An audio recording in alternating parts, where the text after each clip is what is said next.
नमस्कार, मैं अशोक कुमार पांडे और स्वागत है आपका टीसीएच पर।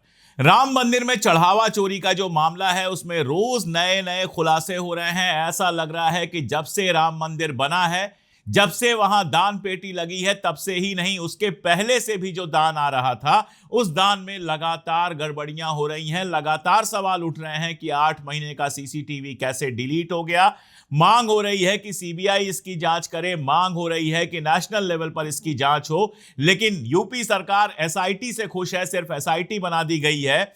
सबसे बड़ी बात यह है कि लाखों करोड़ों के घोटाले का मामला है, यह चढ़ावे की चोरी का मामला है और अभी तक कोई एफआईआर वहां पर नहीं हुआ है। लग ऐसा रहा है कि जो खास लोग हैं, चंपत राय और बाकी सब, उनको बचा लिया जाएगा और टिन्नू यादव जैसे 2-4 छोटे मोटे लोगों को फंसा के खेल खत्म कर दिया जाएगा। ये बेहद बेहद खतरनाक है। राम मंदिर के मामले से आप सब लोग परिचित हैं। राम मंदिर एक पुरानी कहानी है। हम लोगों ने सारा कुछ देखा है, किस तरह लाल कृष्ण आडवाणी ने बाकायदा एक रथ यात्रा निकाली थी और आज जो प्रधानमंत्री हैं उस रथ यात्रा में आडवाणी जी के साथ थे, आडवाणी जी के सारथी बनकर चले थे। इसी राम जन्मभूमि के आंदोलन ने भारतीय जनता पार्टी को बड़ी पार्टी बनाया और फाइनली सत्ता तक पहुंचाया। यह अलग बात है कि सत्ता तक पहुंचने के बाद लाल कृष्ण आडवाणी किनारे कर दिए गए, मार्गदर्शक मंडल में डाल दिए, जिसका मतलब मैं हमेशा कहता हूं कि रास्ता देखने वाला रास्ते पे खड़े रहो और देखते रहो, इससे ज्यादा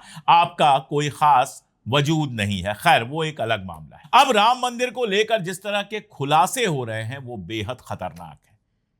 मतलब आप समझिए कि चढ़ावे की चोरी की जो बात आई है वो तो आई है, दैनिक भास्कर लगातार नए नए खुलासे कर रहा है, लेकिन अब यह पता चल रहा है कि सोना, चांदी, हीरे, जवाहरात, जितने कुछ वहां पे गए थे सब में घपला हुआ है। एक एक करके आप घपलों को देखते चले जाइए जो आरोप लग रहे हैं। कहा जा रहा है मंदिर से चांदी की 200 ईंट गायब हुई है।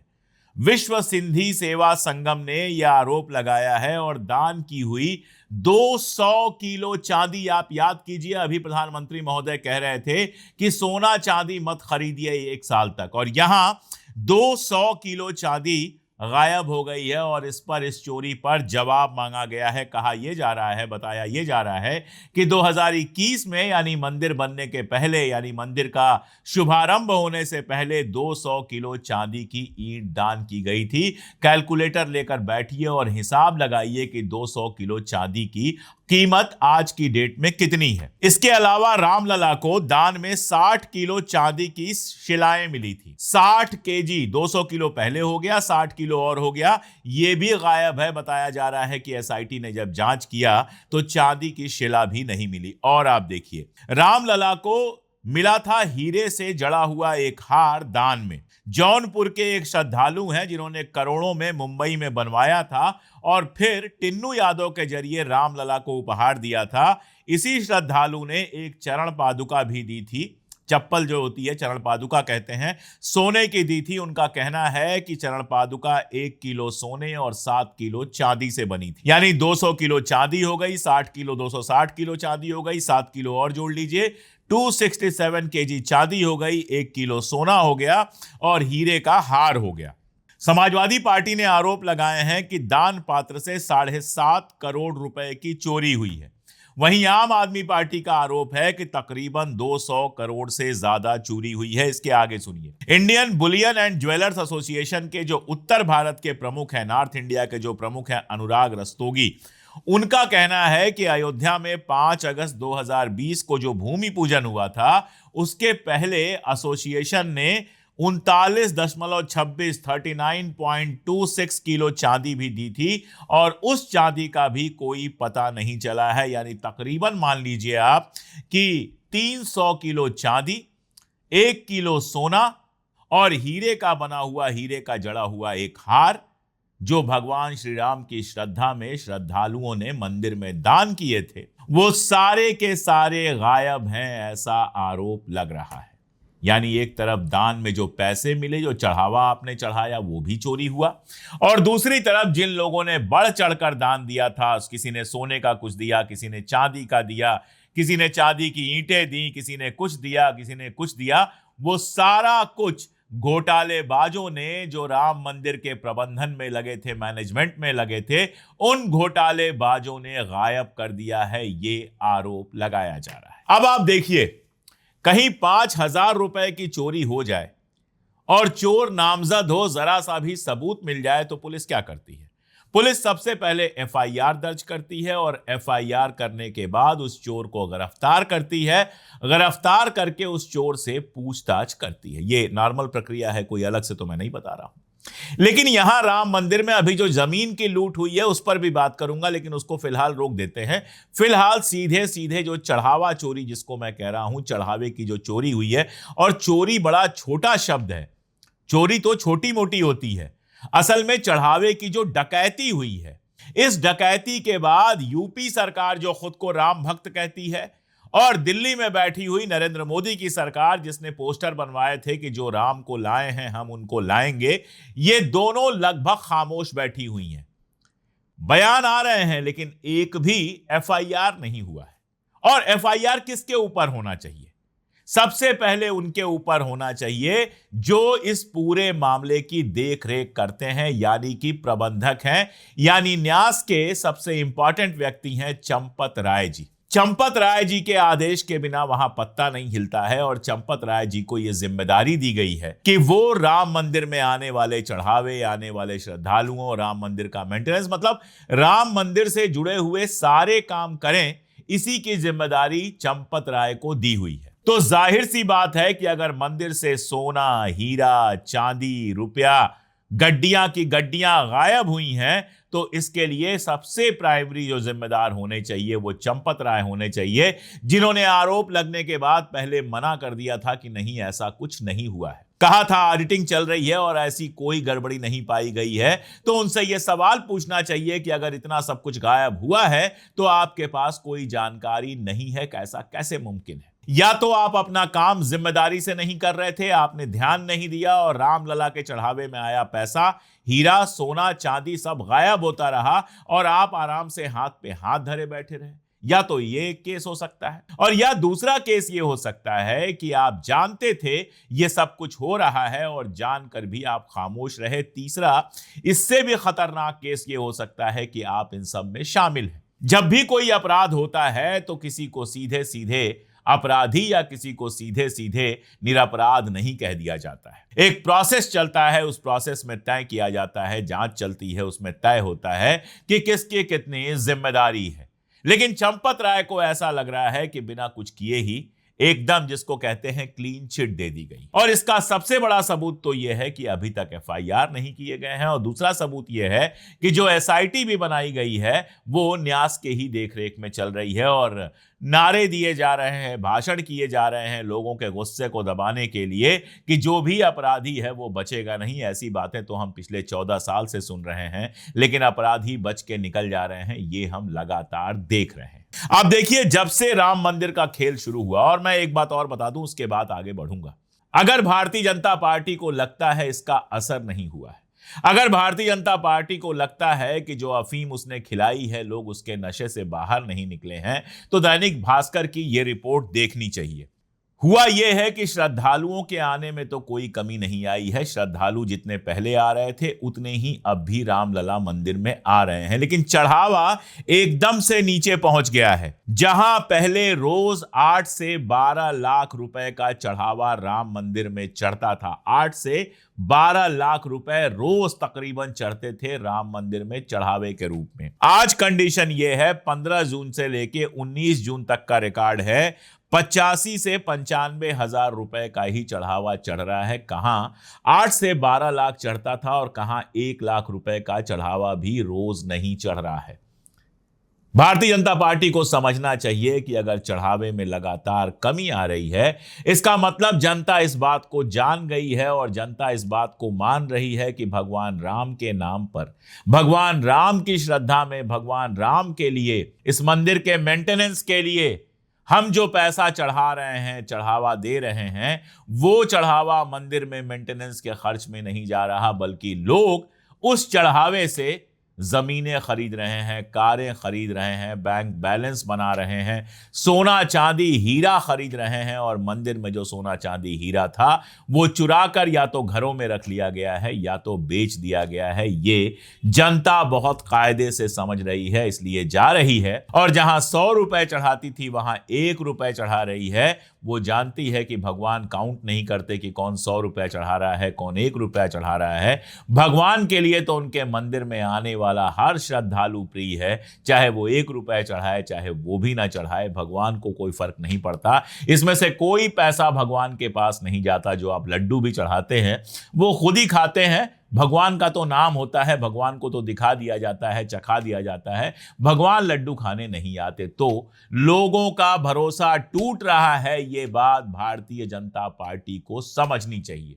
और अब ये सवाल वहां से भी उठने लगे हैं जहां से बीजेपी को कम उम्मीद रही होगी। कल मैंने देखा कि मधु किश्वर ने एक लंबा चौड़ा ट्वीट किया और उन्होंने कहा कि मोदी सरकार के बुरे दिन शुरू हो गए हैं, क्योंकि राम मंदिर के, रामलला के पैसे की जो चोरी हुई है वो चोरी जनता में बहुत गहरा असर करने वाली है। मधु किश्वर को मैं कोई गंभीर महिला नहीं मानता, वो भारतीय जनता पार्टी के बहुत करीब थी, अब संघ को गालियां दे रही हैं, वो सब छोड़ दीजिए। लेकिन जो बात कह रही हैं उसकी एक लाइन बहुत महत्वपूर्ण है कि ये मुद्दा बहुत बड़ा मुद्दा बनने वाला है। कहीं ऐसा ना हो कि जिस राम मंदिर से भारतीय जनता पार्टी सत्ता में आई थी वही राम मंदिर उसके सत्ता से जाने का कारण बन जाए। एक बहुत पुराना ट्वीट मिला मुझे प्रमोद कृष्णन का। प्रमोद कृष्णन आप जानते हैं, आचार्य प्रमोद कृष्णन उनको कहा जाता है। पहले कांग्रेस में थे, लखनऊ से चुनाव भी लड़े थे कांग्रेस से, लेकिन उसके बाद सेटिंग नहीं बैठी, कांग्रेस ने टिकट विकट नहीं दिया तो भारतीय जनता पार्टी के करीब चले गए। अब शामिल हुए हैं नहीं शामिल हुए हैं मैं नहीं जानता, लेकिन दिन रात राहुल गांधी को कोसते रहते हैं और मोदी जी की तारीफ करते रहते हैं। ये तो ट्विटर पर दिखाई देता ही है। उनका एक बहुत पुराना ट्वीट है, जिस जमाने में वो कांग्रेस में रहे होंगे, लेकिन आचार्य तो तब भी थे। वो कहते हैं कि मंदिर में दान तो मैं भी करना चाहता हूं, लेकिन किसको करूं, सारे चोर वहां पर बैठे हैं। ये प्रमोद कृष्णन का कहा हुआ है और कई साल पहले का कहा हुआ है, 2022 या 21 का है।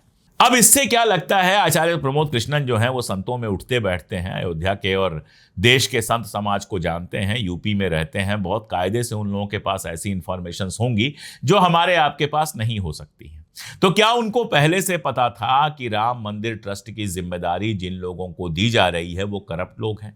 क्या उनको पहले से पता था कि राम मंदिर में इस तरह के, राम मंदिर के चढ़ावे और राम मंदिर का जो चंदा आ रहा है उसमें इस तरह का खेल चल रहा है? ये एक बड़ा सवाल है, लेकिन इशारा तो करता है कि शुरू से कुछ गड़बड़ था। आप सोचिए, 6 दिन की अभी जांच हुई है और उसमें 150 लोगों के नाम आए हैं। कितने बड़े पैमाने पर यह खेल चल रहा था।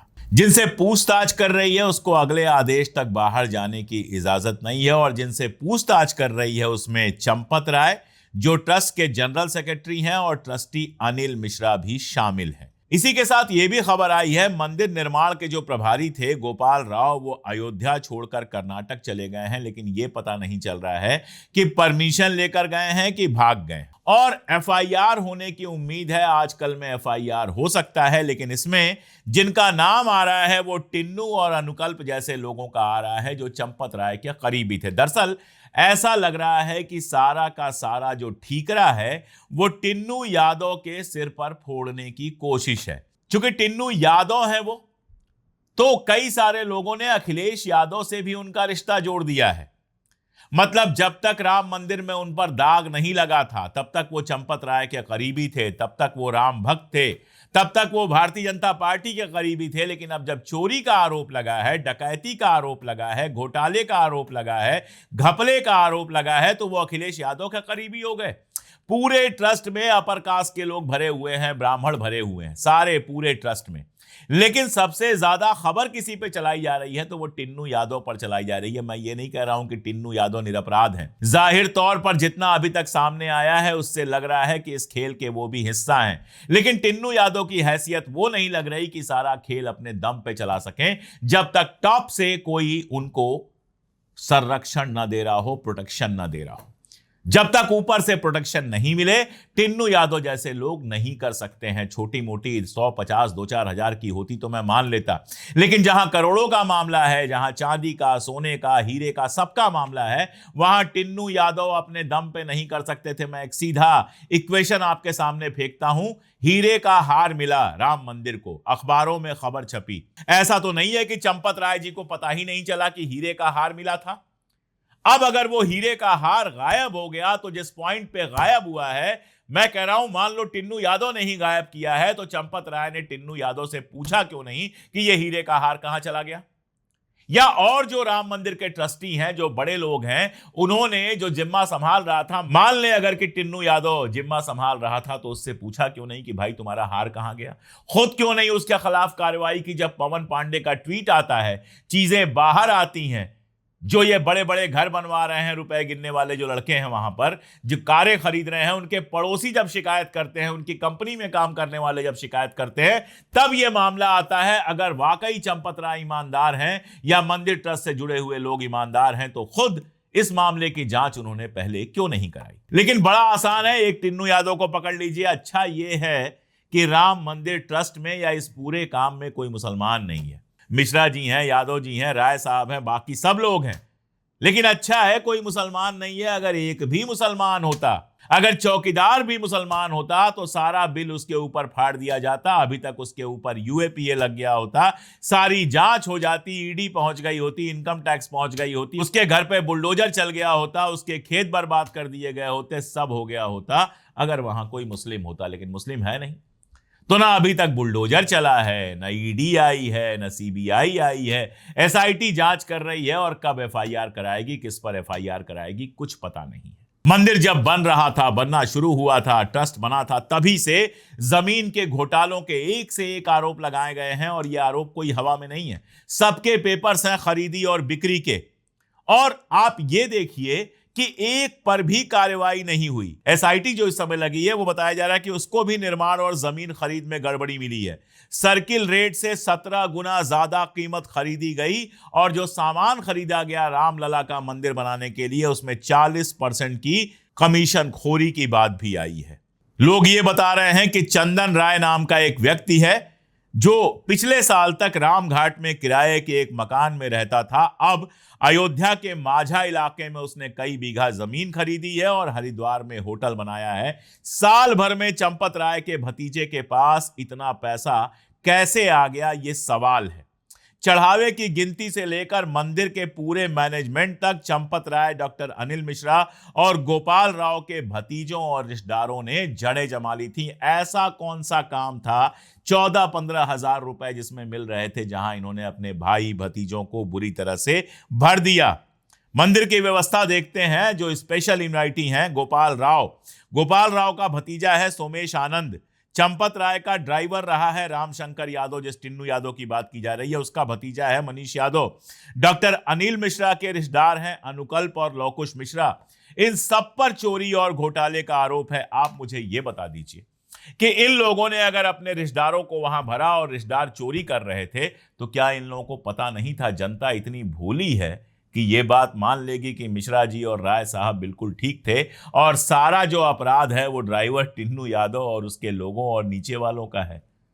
जनता इतनी बेवकूफ नहीं है।